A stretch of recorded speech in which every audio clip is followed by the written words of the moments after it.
Hello, my lovelies. Welcome back to another episode of the Euro Cooking Canuck.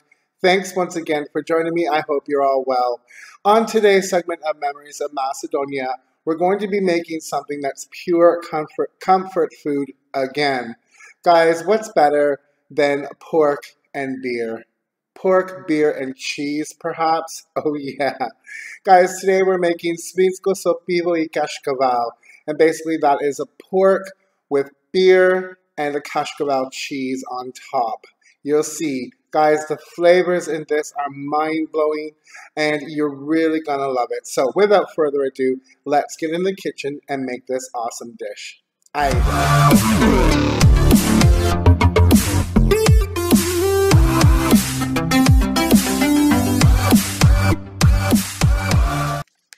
So guys, what I have here is a large pork shoulder. You can use pork butt, pork leg, whatever you prefer. Now there is a cap of fat. You can slide your knife underneath it and cut this off. However, I think it's easier in steaks. So I'm going to go ahead and start cubing the pork and just removing the fat as I go. So I'm trying to go for strips. And I'm going to cut these, obviously, into some cubes. Very easy. And like I said, guys, just remove the fat as you go. It's much easier that way.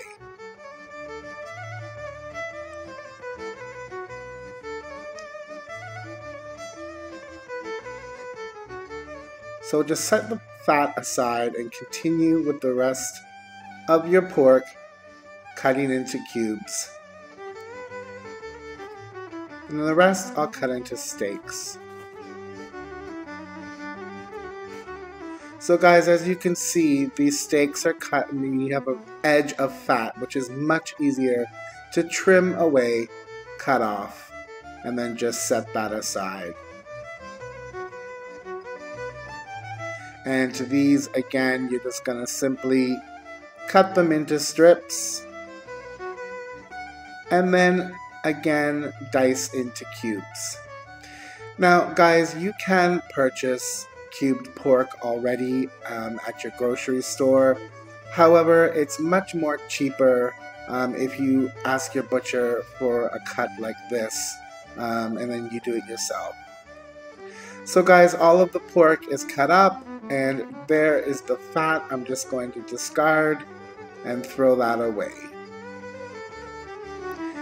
Now guys, I have my veggies here. I have 2 large, long green peppers. You can use red if you like. I have 3 onions, medium sized. 3 carrots, you can use 4 if you prefer. And I have a big bag of mushrooms. Now guys, again, all of the amounts will be below. It looks like a lot of mushrooms, and it is. But don't forget, they do shrink in cooking. Guys, I always say, wash your mushrooms.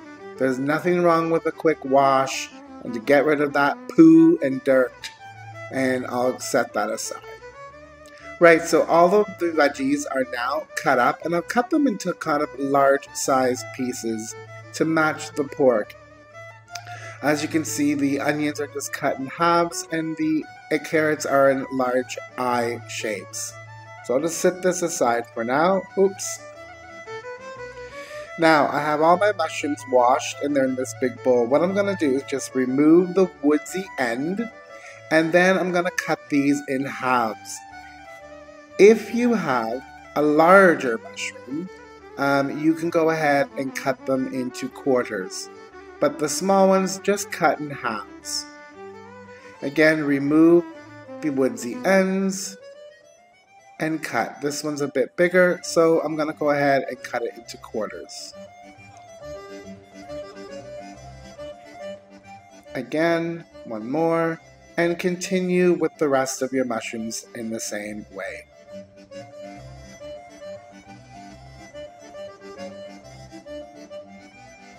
Guys, in my pot here I have some oil, which I'm gonna get hot, and I'm gonna add my cubed pork right into the hot oil carefully.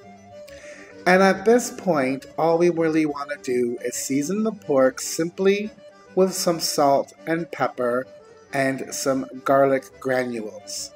I'm not using fresh garlic because it may burn with the pork. So pink Himalayan salt, or you can use sea salt or kosher salt, to your taste, guys.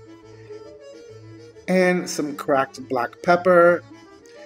You can always adjust this later, so it's better to err on the side of caution and not put too much salt. I like pepper though. And then some garlic granules, as I mentioned before. I'm using the granules because, as I said, I don't want fresh garlic to burn with this pork.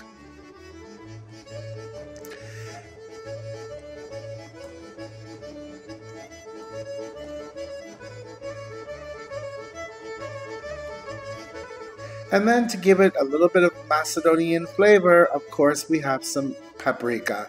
Guys, use a really good paprika, a nice tasting paprika. You could use smoked in this, but I would stay towards the really good paprika and make sure that it's a sweet paprika. You don't want the hot one in this. So give everything a stir, and we're going to let this brown up, and it will create some kind of a bit of a gravy with the paprika and the pepper and salt and the garlic granules. And you'll see what that looks like in just a sec. Let it brown up. Okay, gang, so the pork has gotten some color on it and it's browned up. And I want you to take a look at the color there. Now it's time to put the vegetables in, all of them, all at once. Whoop, an escapee. So the carrots, the green peppers, and the onions are all going in. Try not to get them all over my kitchen. Yeah, there was a green pepper that escaped as well. So we're going to give this a stir, and what we want this to do is now have the vegetables sweat with the meat. We want them crisp tender, we don't want them overly cooked, yeah, we don't want them raw. They do need to cook a bit and sweat with the pork pieces. Keep mixing it from time to time. As you can see, everything's in there, mixed up well. And just keep an eye on it, guys. You don't have to sit right beside the pot, but keep an eye on it. There's a lot of liquid in those veggies. Alright, gang, so now that the vegetables have sweat and the meat is getting a little bit more tender, you can go ahead and check your vegetables. They should be soft but not mushy, and you don't want them raw.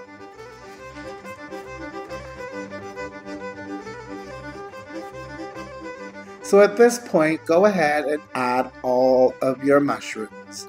Guys, mushrooms will shrink down, and there is a lot of liquid in mushrooms, but don't worry, you'll see in the end, all of the liquid does eventually evaporate in cooking and when we place this in the oven later on.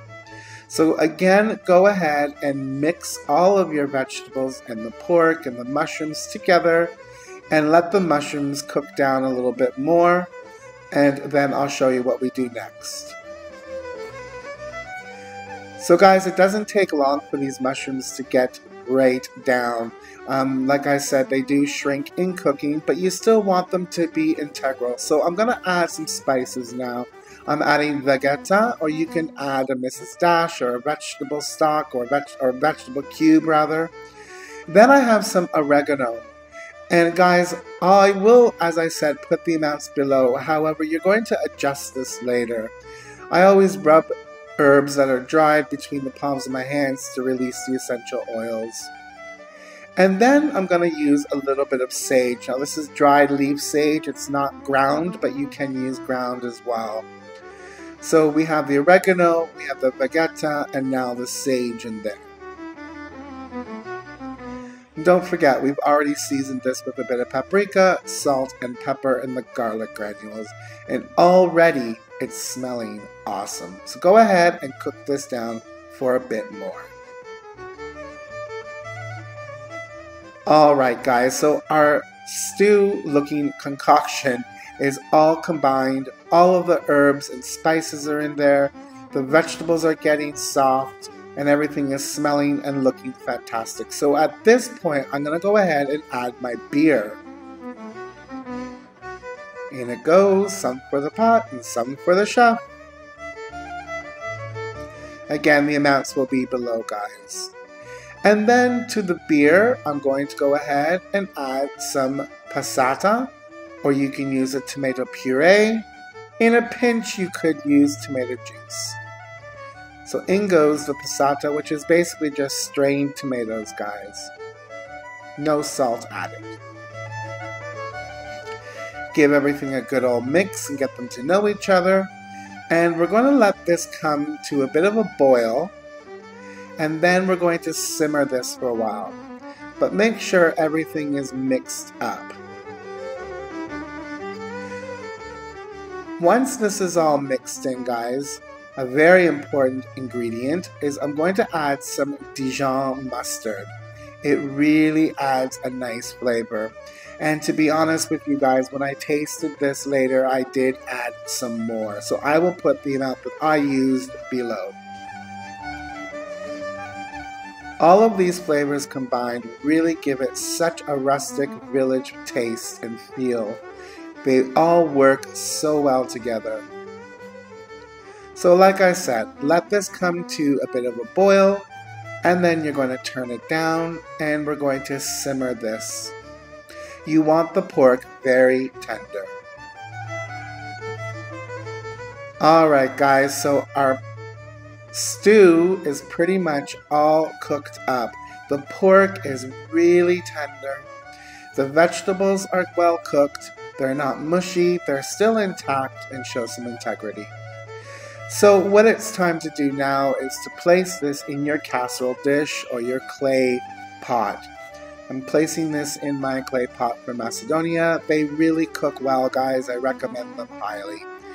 So go ahead and place all of the pork and the vegetables and the broth into your clay pot or your casserole.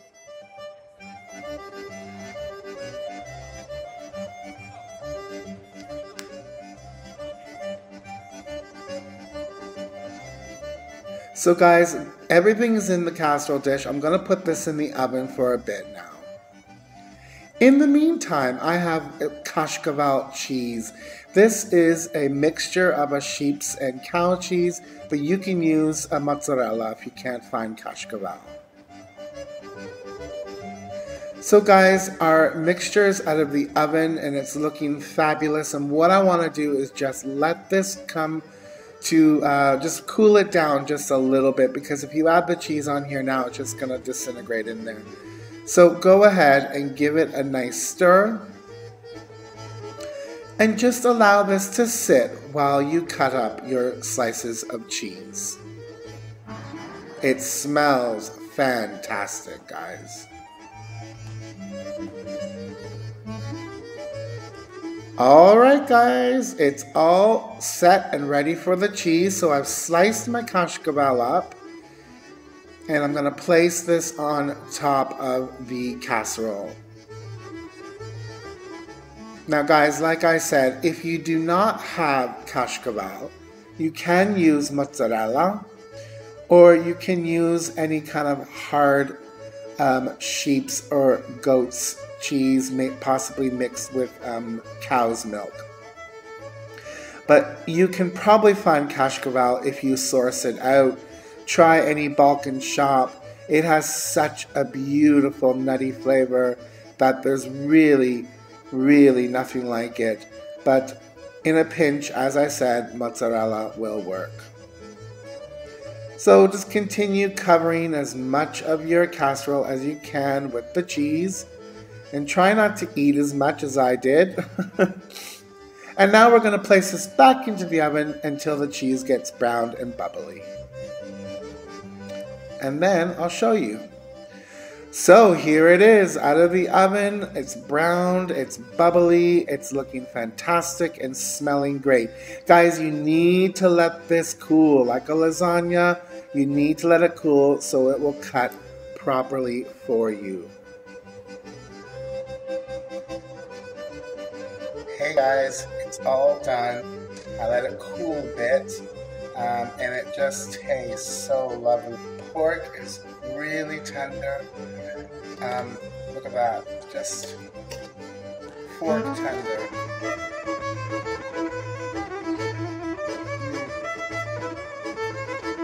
The flavors